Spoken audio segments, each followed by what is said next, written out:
So this is going to be really big and boring. No, I'm just joking. What we're going to do, we're going to talk about immersion. So really quick, how many of you have heard of an executive immersion or been on some sort of similar immersive experience with your team? Wonderful. We've got maybe 3. That's awesome. So the first thing we're going to do is go on our own journey, because I would be a fraud if we didn't, right? So let's all shut our eyes. Let's all shut our eyes. And find yourself on a bus driving through the streets of Pittsburgh, Pennsylvania. And you're pulling into the Homeward neighborhood, which is largely in economic distress at this point in time. And you're watching as these abandoned houses and buildings are passing you by. And you pull up in front of a big, large warehouse. You and your team walk in the door. There's no air conditioning, so as that door opens, it's a wave of heat because it's July. You walk into a room, and there are people building walls all around you. The place you're in is the Trade Institute of Pittsburgh. The place you're in is where the Lowe's executive team went last year. And Crystal's going to talk to you about what happened with that experience. But first, let's learn a little bit about them and what they're up to at the Trade Institute. The reason we're standing here today is I've been in the trades for about 40 years. And when I was running my construction company, I just got to looking at, there weren't a whole lot of young people getting into the trades. And I learned from all the old timers. And so I just had this idea one day, why don't we get some young guys off the street and get some tools in their hands? The Trade Institute has trained all these folks who might have gone a different path and are now heading in the right path. We're all working together as a community because our folks don't stop at the border. They do cross lines, and their families do, and the jobs do, and the opportunities do. I was incarcerated for 10.5 years.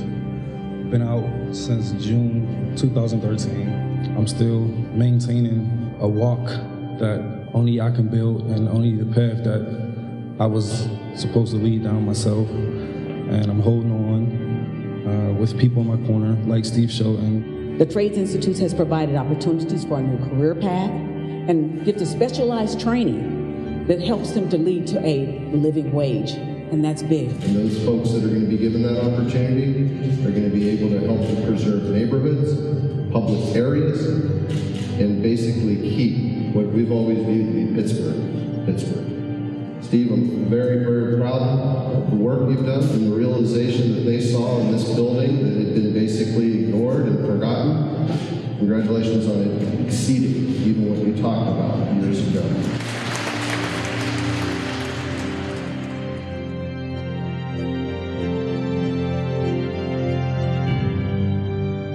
So there we are, we're in the warehouse and we're watching these people build these walls and tell their stories, and by the time it was done, there wasn't a dry eye in the place. The entire team had tears in their eyes as they heard about the people who emerged from poverty, the people who emerged from the prison pipeline, and came through this program to be trained as a mason. And in so doing, transform their lives and are in the process of transforming their community. And so for you people, you folks who largely spend your time doing market research and understanding the consumer and the customer in ways that I can't even comprehend, what I'm here to tell you and what we want to tell you is that immersive experiences can be the catalyst, because what happens is teams of people who are smart like you bring insights to leadership teams, and then sometimes, just sometimes, things don't always happen. Sometimes you need to create an experience to get your executive team to act. And that's what these immersions are all about. And that's why you go to places you wouldn't necessarily expect, like the Trade Institute of Pittsburgh. Are we doing okay with that?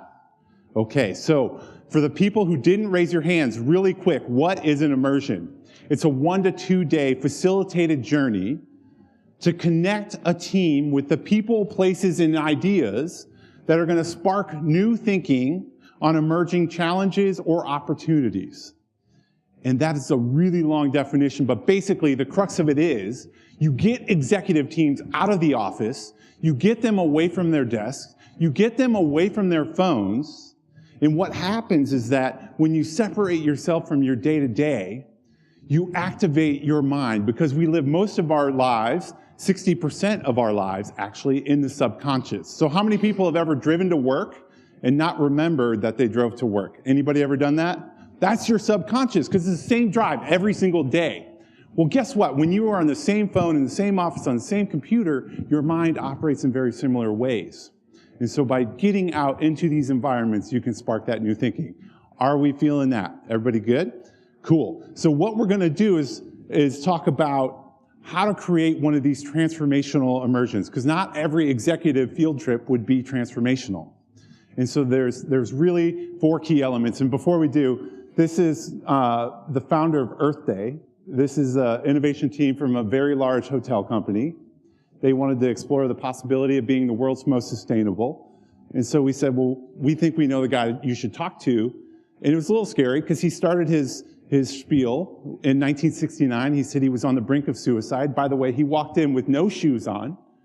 And he said, I was on the brink of suicide because the world was facing impending nuclear doom. I went on a 4-year vision quest. I met my wife in Namibia, and I had a vision to start Earth Day.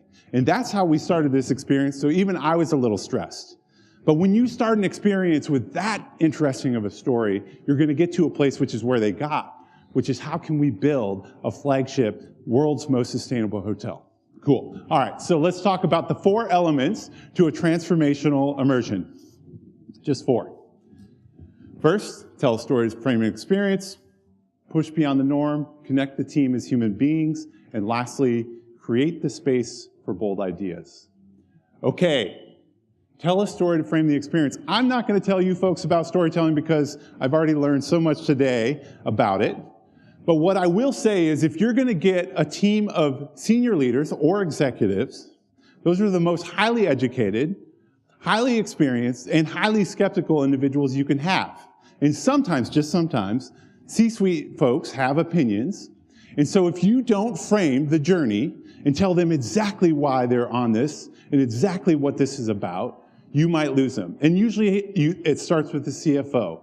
I know I've messed up if the CFO starts asking me how much this thing costs. And then the CMO starts talking about SEO and all this stuff that nobody's paying attention to. And then what we have is all the same roles and dynamics playing out on the experience. So that is not the way to do it. So what you have to do is frame the experience. And what we do is we just create books, narrative books that are going to address the business issues that you need to talk about, but also tell you about the journey you're about to go on. Okay, second, push beyond the norm. Anybody ever heard of Sleep No More in Brooklyn?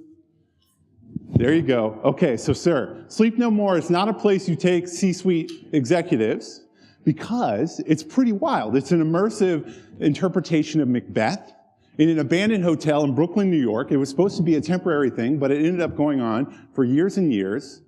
And the idea is that you put on these masks, you're not allowed to speak, you can navigate any of these rooms any way you want, and what you can do is experience something that's unlike any other theater I've ever been to.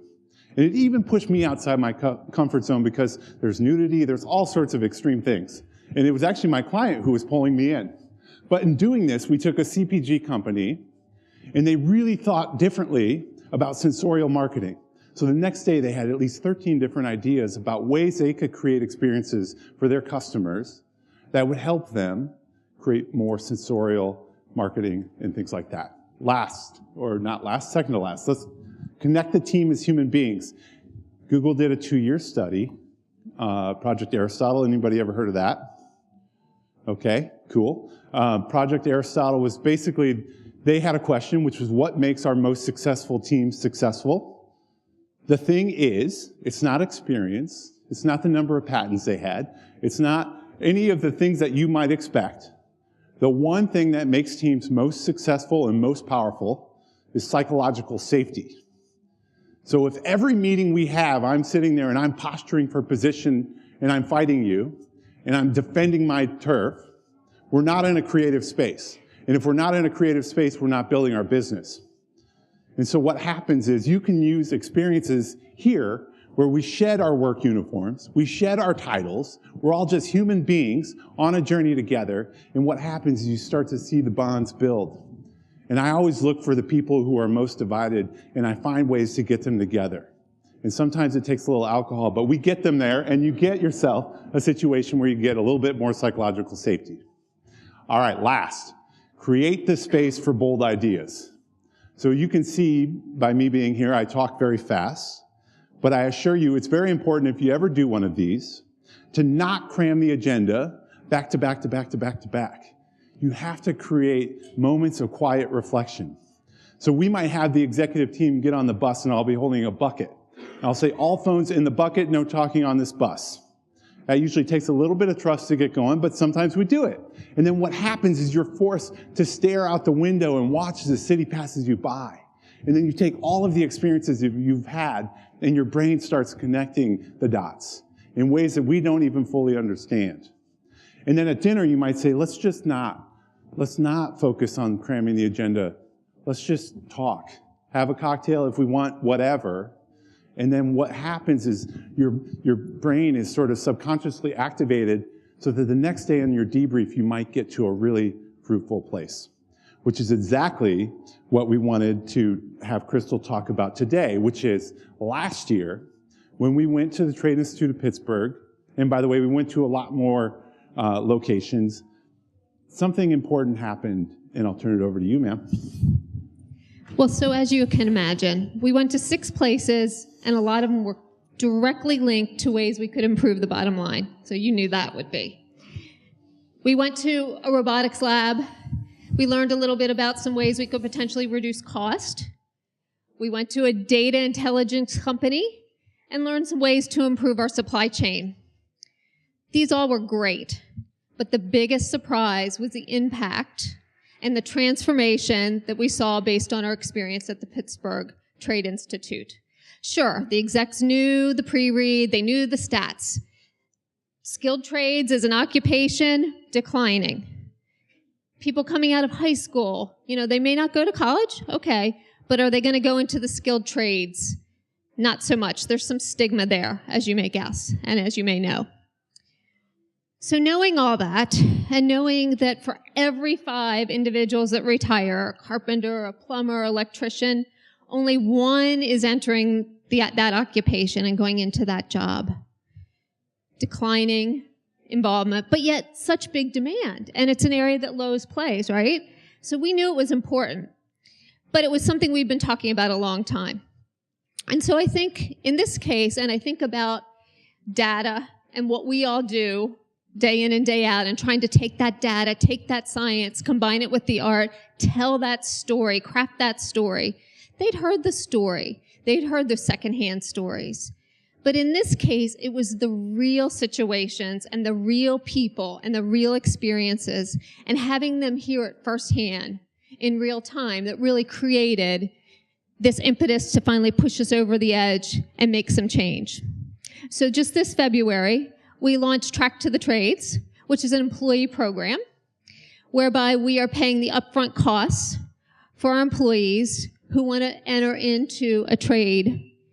We're paying for their certifications. We're giving them career counseling and guidance, paying for helping them getting set up with the apprenticeship, knowing that they are moving into a growing high demand field with high wages. That's been successful. We piloted it in 4 markets. We have over 100 employees already ready to go. And by the end of the year, we're expecting a 100-fold increase based on launching it nationally. That's just the tip of the iceberg. And soon, so listen closely, we'll be announcing a new program that's a non-employee program that's intended to go out more broadly to impact involvement in the trades by changing perceptions, attacking a little bit of that stigma. So stay tuned for that.